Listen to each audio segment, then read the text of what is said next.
John Wesley, tocha tirada do fogo. O céu à meia-noite era iluminado pelo reflexo sombrio das chamas que devoravam vorazmente a casa do pastor Samuel Wesley. Na rua ouviam-se os gritos: fogo, fogo! Contudo, a família do pastor continuava a dormir tranquilamente, até que os escombros ardentes caíram sobre a cama de uma filha, Hattie. A menina acordou sobressaltada e correu para o quarto do pai, sem poder salvar coisa alguma das chamas. A família foi obrigada a sair casa afora, vestindo apenas as roupas de dormir numa temperatura gélida. A ama, ao ser despertada pelo alarme, arrebatou a criança menor Carlos do berço, chamou os outros meninos insistindo que a seguissem. Desceu a escada, porém João, que então contava 5 anos e meio, ficou dormindo. 3 vezes a mãe Susana Wesley, que se achava doente, tentou debalde subir a escada. 2 vezes o pai tentou em vão passar pelo meio das chamas, correndo. Sentindo perigo, ajuntou a família no jardim, onde todos caíram de joelhos e suplicaram a favor da criança presa pelo fogo. Enquanto a família orava, João acordou e, depois de tentar descer pela escada, subiu numa mala que estava em frente a uma janela, onde um vizinho o viu em pé. O vizinho chamou outras pessoas e conceberam o plano de um deles subir nos ombros de um primeiro, enquanto um terceiro subia nos ombros do segundo, e alcançaram a criança. Dessa maneira, João foi salvo da casa em chamas apenas instantes antes do teto cair com grande fragor. O menino foi levado pelos intrépidos homens que o salvaram para os braços do pai. Cheguem, amigos, clamou Samuel Wesley ao receber o filhinho. Ajoelhemo-nos e agradecemos a Deus. Ele me restituiu todos os meus filhos. Deixem a casa arder. Os meus recursos são suficientes. 15 minutos depois, casa, livros, documentos e mobiliários não existiam mais. Anos depois, em certa publicação, apareceu o retrato de John Wesley e embaixo a representação de uma casa ardendo com as palavras: não é este um tição tirado do fogo? Encontra-se nos escritos de Wesley a seguinte referência interessante desse histórico sinistro. Em 9 de fevereiro de 1750, durante um culto de vigília, cerca das 11 horas da noite, lembrei-me de que era esse o dia e a hora. Havia 40 anos em que me tiraram das chamas. Aproveitei-me do ensejo para relatar a maravilhosa providência. Os louvores e as ações de graça subiram às alturas e grande foi o regozijo perante o Senhor. Tanto o povo como John Wesley já sabiam naquele tempo porque o Senhor o poupara do incêndio. O historiador Lecky nomeia o grande avivamento como sendo a influência que salvou a Inglaterra de uma revolução, igual à que, na mesma época, deixou a França em ruínas. Dos 4 vultos que se destacaram no grande avivamento, John Wesley era o maior. Jonathan Edwards, que nasceu no mesmo ano de Wesley, faleceu 33 anos antes dele. George Whitefield, nascido 11 anos depois de Wesley, faleceu 20 anos antes dele. Carlos Wesley continuou o seu itinerário efetivo somente 18 anos, enquanto John Wesley continuou durante meio século. Mas a biografia deste célebre pregador, para ser completa, deve incluir a história de sua mãe, Susana. De fato, é como certo biógrafo escreveu: não se pode traçar a história do grande avivamento do século passado, 1700, na Inglaterra, sem dar uma grande parte da herança merecida à mãe de John e Carlos Wesley. Isso não somente por causa da instrução que inculcou profundamente aos filhos, mas por causa da direção que deu ao avivamento. A mãe de Susana era filha de um pregador. Esforçada na obra de Deus, casou-se com o eminente ministro Samuel Annesley. Dos 25 filhos deste enlace, Susana era a 24ª. Durante a vida, seguiu o exemplo da sua mãe, passando 1 hora da madrugada e outra à noite, orando e meditando sobre as Escrituras. Pelo que ela escreveu certo dia, vê-se como se dedicava à oração. Que Deus seja louvado por todos os dias em que nos comportamos bem. Mas estou ainda descontente, porque não desfruto muito de Deus. Sei que me conservo demasiadamente longe dele. Anseio ter a alma mais intimamente ligada a ele pela fé e amor. John era o 15º filho dos 19 filhos de Samuel e Susanna Wesley. O que vamos transcrever, escrito pela mão de John, mostra como ela era fiel em ordenar a seus filhos e a sua casa depois dela. Para formar a mente da criança, a primeira coisa é vencer-lhe a vontade. A obra de instruir o intelecto leva tempo e deve ser gradual, conforme a capacidade da criança. Mas o subjugar-lhe a vontade deve ser feito de uma vez, e quanto mais cedo, tanto melhor. Depois pode-se governar a criança pela razão e piedade dos pais, até chegar o tempo da criança poder também exercer o raciocínio. Acerca de Samuel e Susanna Wesley e seus filhos, o célebre comentador da Bíblia Adam Clarke escreveu: "Nunca li, nem ouvi falar de uma família. Não conheço, e não existe outra, desde os dias de Abraão e Sara, de José e Maria de Nazaré, a qual a raça humana deva tanto." Susanna Wesley acreditava que aquele que poupa a vara aborrece seu filho, e não consentia que seus filhos chorassem em voz alta. Assim, apesar da casa estar repleta de crianças, nunca havia tempos tristonhos nem balbúrdia no lar do pastor. Um filho jamais ganhou coisa alguma chorando na casa de Susanna Wesley. Susanna marcava o 5º aniversário de cada filho como o dia em que deviam aprender o alfabeto, e todos, a não ser 2, cumpriram a tarefa no tempo marcado. No dia seguinte, a criança que completava 5 anos e aprendia o alfabeto começava o estudo da leitura, iniciando com o primeiro versículo da Bíblia. Os meninos no lar de Samuel Wesley aprenderam o valor que há em observar fielmente os cultos.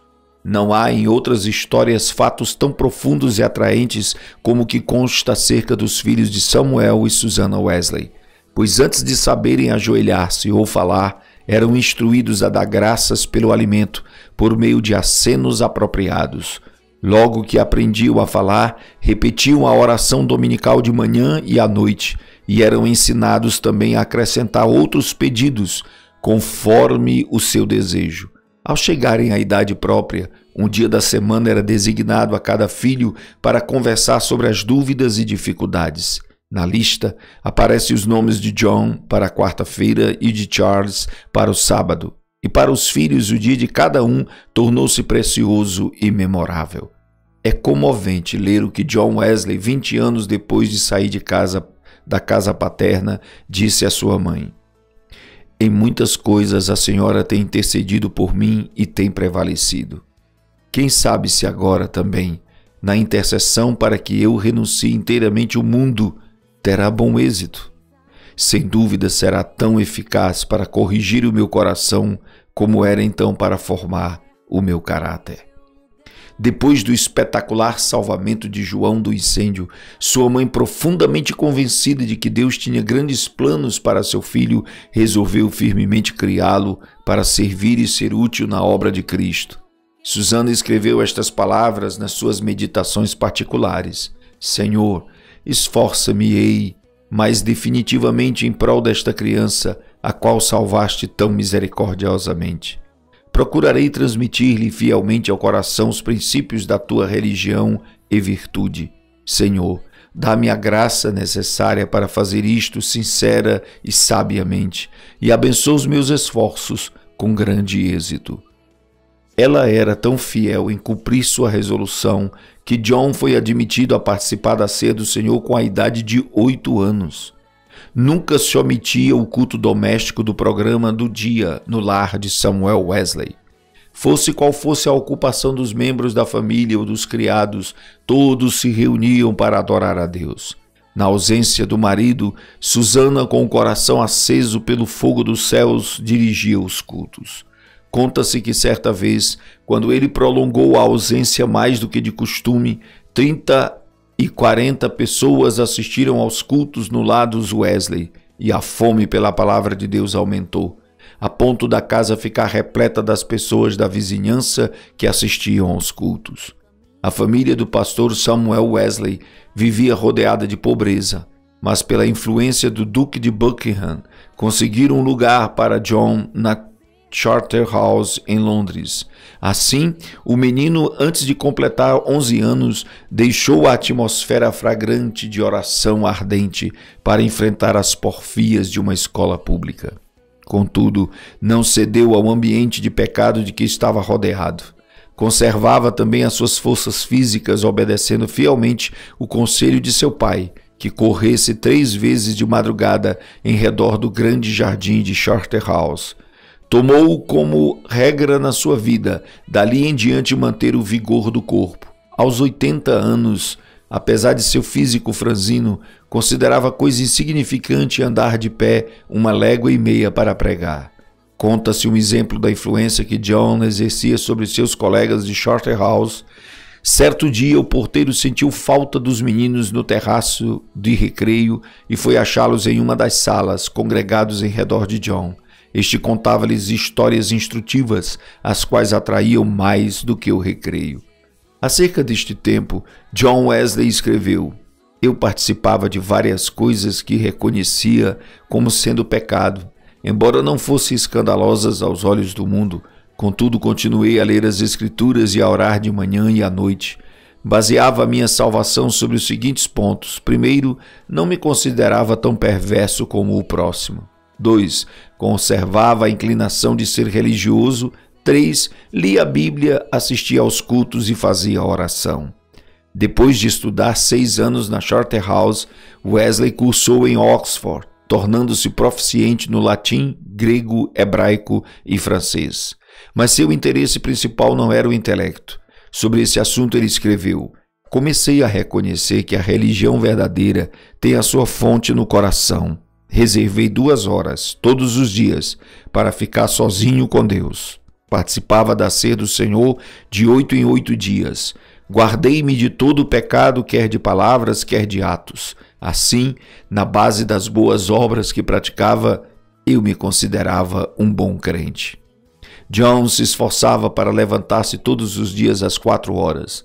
Por meio de anotações que escrevia diariamente de tudo o que fazia durante o dia, conseguia dar conta de seu tempo para não desperdiçar um momento. Continuou a observar esse costume até quase o último dia da sua vida. Certo dia, quando ainda jovem, assistiu a um enterro em companhia de um moço e conseguiu levá-lo a Cristo, ganhando assim a primeira alma para seu Salvador. Alguns meses depois, com a idade de 24 anos e depois de um período de oração, foi separado para o diaconato. Enquanto estudava em Oxford, ajuntava-se ali um pequeno grupo dos estudantes para orar, estudar as Escrituras juntos diariamente, jejuar às quartas e sextas-feiras, visitar os doentes e encarcerados e confortar os criminosos na hora da execução. Todas as manhãs e todas as noites, cada um passava 1 hora orando sozinho em oculto. Nas orações, paravam de vez em quando para observarem se oravam com devido fervor. Sempre oravam ao entrar e ao sair dos cultos na igreja.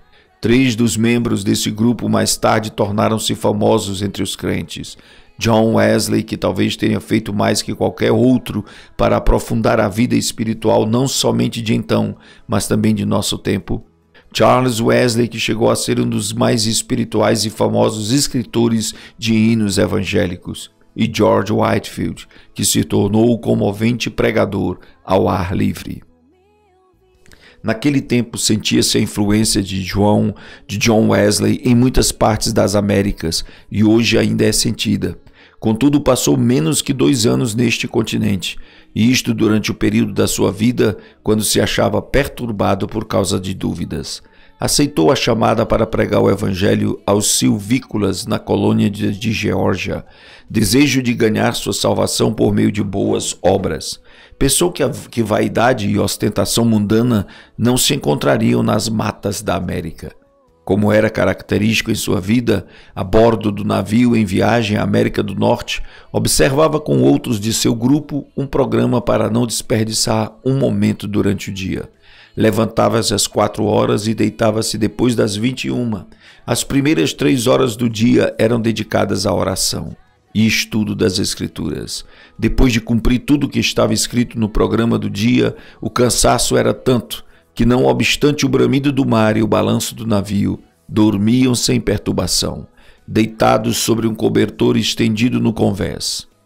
Na Geórgia, a população inteira fluía à igreja para ouvir a sua pregação.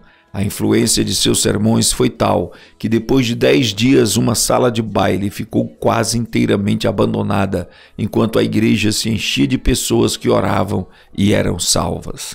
Whitefield, que desembarcou na Geórgia alguns meses depois de Wesley voltar à Inglaterra, assim descreveu o que viu.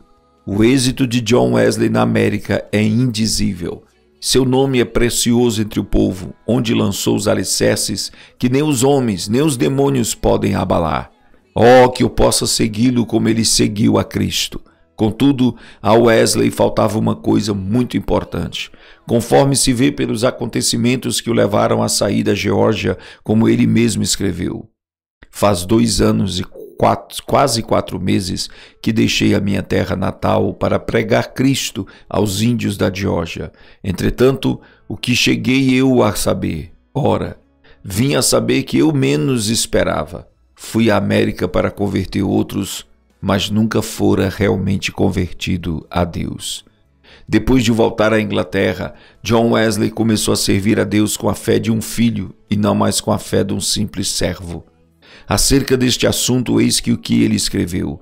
Não reconhecia que esta fé era dada instantaneamente, que o homem podia sair das trevas para a luz imediatamente, do pecado e da miséria para a justiça e gozo do Espírito Santo.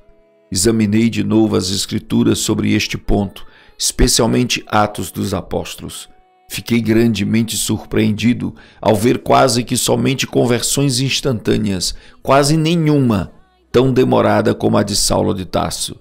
Desde então comecei a sentir mais e mais fome e sede de justiça, a justiça de Deus pela fé. Fracassara na sua primeira tentativa de pregar o Evangelho na América, porque apesar de seu zelo e bondade de caráter, o cristianismo que possuía era uma coisa que recebera por instrução, mas a segunda etapa de seu ministério destacou-se por um êxito fenomenal.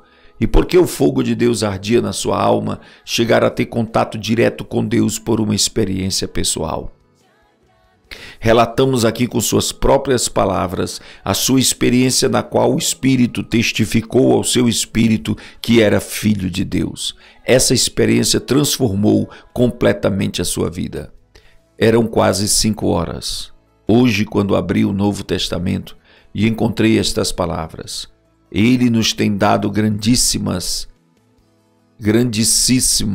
e preciosas promessas, para que por elas fiqueis participantes da natureza divina. Antes de sair, abri mais uma vez o Novo Testamento para ler em outras palavras: não estás longe do reino de Deus. À noite, senti-me impelido a assistir em Aldersgate, senti o coração abrasado. Confiei em Cristo, somente em Cristo para a salvação. Foi-me dada a certeza de que Ele levara os meus pecados e de que me salvara da lei do pecado e da morte. Comecei a orar com todas as minhas forças e testifiquei a todos os presentes do que sentia no coração. Depois desta experiência em Aldersgate, Wesley aspirava às bênçãos ainda maiores do Senhor. Conforme ele mesmo escreveu: eu suplicava a Deus que cumprisse todas as suas promessas na minha alma. O Senhor honrou este anelo. Em parte, não muito depois, enquanto eu orava com Charles Whitefield e cerca de 60 outros crentes em Fettler Lane, são de John Wesley também estas palavras. Cerca das 3 horas da madrugada, enquanto perseverávamos em oração, o poder de Deus nos sobreveio de tal maneira que bradamos impulsionados de grande gozo e muitos caíram ao chão. Ao seguir, ao passar um pouco o temor e a surpresa que sentimos na presença da majestade divina, rompemos em uma só voz: louvamos-te, ó Deus, aceitamos-te como Senhor. Esta unção do Espírito Santo dilatou grandemente os horizontes espirituais de Wesley. O seu ministério tornou-se excepcionalmente frutuoso e ele trabalhou ininterruptamente durante 53 anos com o coração abrasado pelo amor divino. Um pastor prega em média 100 vezes por ano, mas John Wesley pregou cerca de 780 vezes por ano, durante 54 anos. Esse homenzinho com altura de apenas 1,66 m e pesando menos de 60 quilos, dirigia-se a grandes multidões e sob as maiores provações. Quando as igrejas lhe fecharam as portas, levantou-se para pregar ao ar livre. Apesar de enfrentar a apatia espiritual quase geral nos crentes, a par de uma onda de devassidão e crimes no país inteiro, multidões de 5.000 a 20.000 afluíam para ouvir os seus sermões. Tornou-se comum, nesses cultos, os pecadores acharem-se tão angustiados que gritavam e gemiam. Se célebres materialistas tais como Voltaire e Thomas Paine gritaram de convicção ao se encontrarem com Deus no leito de morte, não é de admirar que centenas de pecadores gemessem, gritassem e caíssem ao chão como mortos quando o Espírito Santo os levava a sentir a presença de Deus. Multidões de perdidos assim tornavam-se novas criaturas em Cristo Jesus nos cultos de John Wesley. Muitas vezes os ouvintes eram levados às alturas de amor, gozo e admiração. Recebiam também visões da perfeição divina e das excelências de Cristo, até ficarem algumas horas como mortos. Como todos os que invadem o território de Satanás, os irmãos Charles e John Wesley tiveram de sofrer terríveis perseguições. Em Moorfield, os inimigos do Evangelho acabaram com o culto, destruindo a mesa em que John subira para pregar, e o insultaram e maltrataram. Em Sheffield, a casa foi demolida sobre a cabeça dos crentes. Em Wednesbury, destruíram as casas, roupas e móveis dos crentes, deixando-os desabrigados, expostos à neve e ao temporal. Diversas vezes John Wesley foi apedrejado e arrastado como morto na rua. Certa vez foi espancado na boca, no rosto e na cabeça até ficar coberto de sangue. Mas a perseguição da parte da igreja decadente era a sua maior cruz. Foram denunciados como falsos profetas, paroleiros, impostores arrogantes, homens destros na astúcia espiritual, fanáticos, etc. Ao voltar para visitar Epworth, onde nascera e se criara, John assistiu no domingo ao culto da manhã e ao culto da tarde, na igreja onde seu pai fora fiel pastor durante muitos anos, mas não lhe foi concedida a oportunidade de falar ao povo. Às 18 horas, John, em pé sobre o monumento que marcava o lugar em que enterraram seu pai ao lado da igreja, pregou ao maior auditório jamais visto em Epworth. E Deus salvou muitas almas. Qual a causa de tão grande oposição? Entre os crentes da igreja dormente, alegava-se que eram as suas pregações sobre a justificação pela fé e a santificação. Os descrentes não gostavam dele porque levou o povo a se levantar para cantar hinos às 5 da madrugada. John Wesley não somente pregava mais que os outros pregadores, mas os excedia como pastor, exortando e confortando os crentes e visitando de casa em casa. Nas suas viagens, andava tanto a cavalo como a pé, ora em dias ensolarados, ora sob chuvas, ora em temporais de neve. Durante os 54 anos do seu ministério, andou em média mais de 5.000 quilômetros por ano para alcançar os pontos de pregação. Esse homenzinho que andava 7.000 quilômetros por ano ainda tinha tempo para a vida literária. Leu não menos de 1.200 livros, a maior parte enquanto andava a cavalo. Escreveu uma gramática hebraica, outra de latim e ainda outras de francês e inglês. Serviu durante muitos anos como redator de um jornal de 56 páginas, O dicionário completo que compilou da língua inglesa era muito popular, e seu comentário sobre o Novo Testamento ainda tem grande circulação. Revisou e republicou uma biblioteca de 50 volumes, reduzindo-a para 30 volumes. O livro que escreveu sobre a filosofia natural teve grande aceitação entre o ministério. Compilou uma obra de 4 volumes sobre a história da Igreja. Escreveu e publicou um livro sobre a história de Roma e outro sobre a da Inglaterra. Preparou e publicou 3 volumes sobre medicina e 6 sobre música para os cultos. Depois da sua experiência em Fetter Lane, ele e seu irmão Charles escreveram e publicaram 54 inários. Disse que ao todo escreveu mais que 230 livros. Esse homem de físico franzino, ao completar 88 anos, escreveu: durante mais de 86 anos, não experimentei qualquer debilidade de velhice. Os olhos nunca escureceram, nem perdi o meu vigor. Com a idade de 70 anos, pregou a um auditório de 30.000 pessoas ao ar livre e foi ouvido por todos. Aos 86, fez uma viagem à Irlanda, da qual, além de pregar 6 vezes ao ar livre, pregou 100 vezes em 60 cidades. Certo ouvinte assim se referiu a Wesley: seu espírito era tão vivo como aos 53 anos, quando o encontrei pela primeira vez. Atribuiu a sua saúde as seguintes regras: primeiro, ao exercício constante e ar fresco, ao fato de nunca mesmo doente ou com saúde, em terra ou no mar, haver perdido uma noite de sono desde o seu nascimento. 3. A habilidade de dormir, de dia ou de noite, ao sentir-se cansado. Ao fato de observar a regra por mais que 60 anos de se levantar às 4 horas da manhã. Ao costume de sempre orar às 5 da manhã durante mais que 50 anos.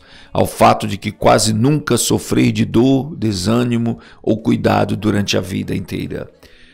Não nos devemos esquecer da fonte desse vigor que John Wesley manifestava. Passava 2 horas diariamente em oração e muitas vezes mais.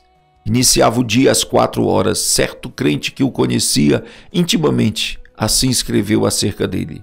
Considerava a oração a coisa mais importante da sua vida, e eu o tenho visto sair do quarto com a serenidade de alma visível no rosto até quase brilhar.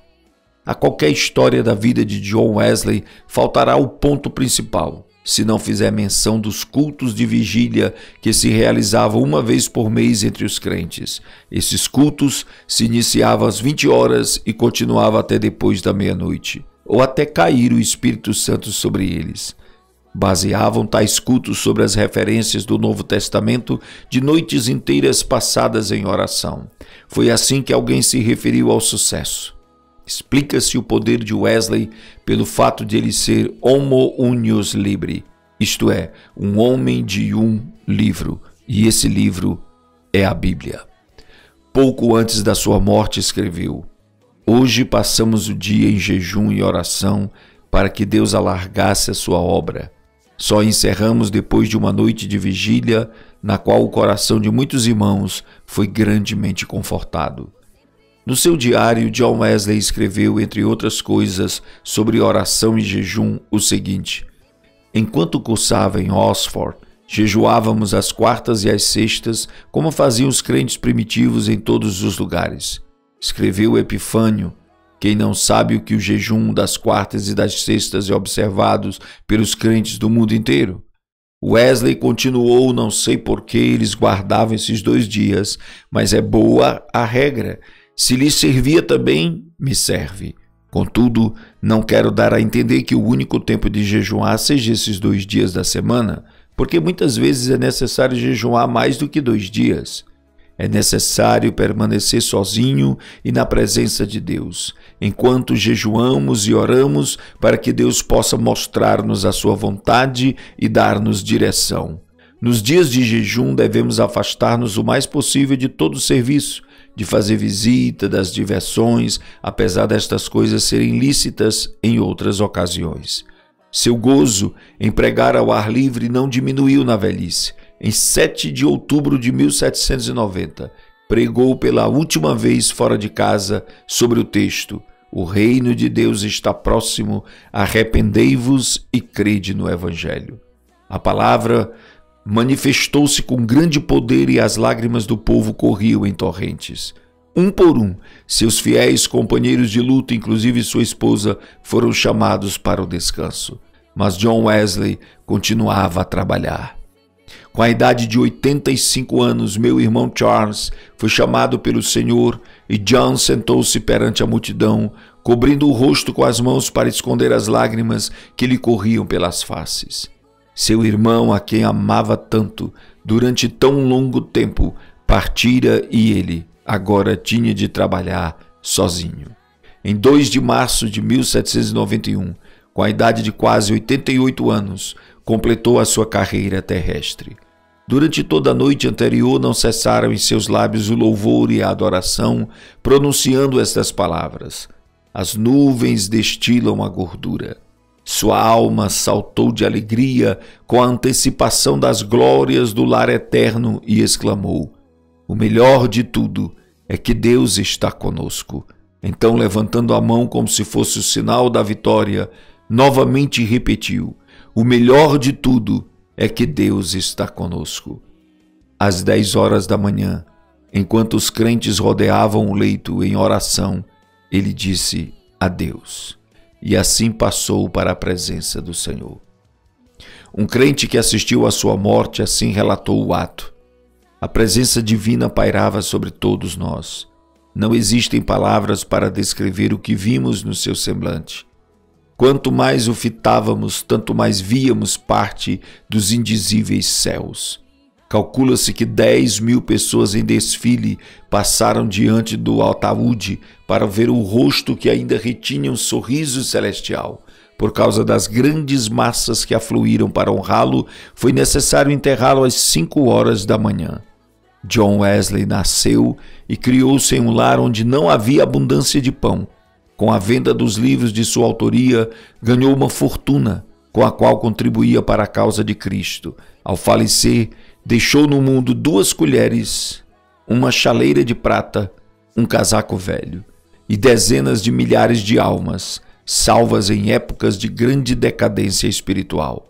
A tocha de Epworth foi arrebatada do fogo em Aldersgate e Fetter Lane começou a arder intensamente e continua a iluminar milhões de almas no mundo inteiro. Minha vida.